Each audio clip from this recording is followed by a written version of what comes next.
কড়াতে সর্ষের তেল দিচ্ছি, জিরে আর শুকনো লঙ্কা ফোড়ন হিসাবে দিচ্ছি, কুচানো পেঁয়াজ দিয়ে দিচ্ছি, পেঁয়াজটা লবণ দিয়ে ভাজছি,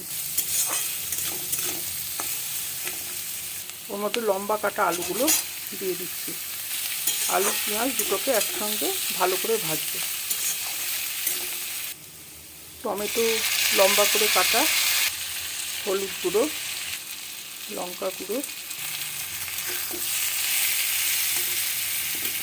আমি এর মধ্যে 3 রকম ক্যাপসিকাম কাটা আছে, আমি দিয়ে দিচ্ছি, ক্যাপসিকামগুলো ধুয়ে লম্বা করে কেটে রেখেছি,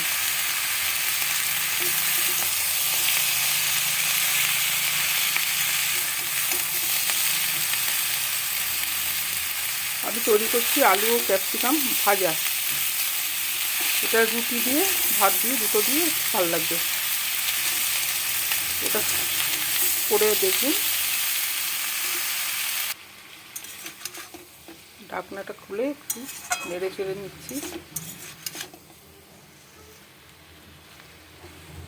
একটু নরম নরম হবে, ক্যাপসিকামগুলো একদম গলে যাবে না, আলুটা সেদ্ধ হলে আমি এটা নামিয়ে নেব। আর একটা জিনিস দেখাই আপনাদের, আমার গাছের বকফুল দেখুন কি সুন্দর হয়েছে।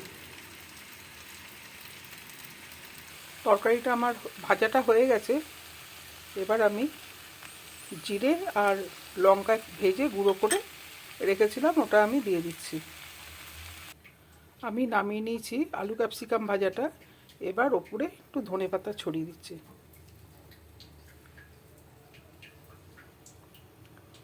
আপনারা এই রান্নাটা করবেন, আশা করি আপনাদের ভালো লাগবে।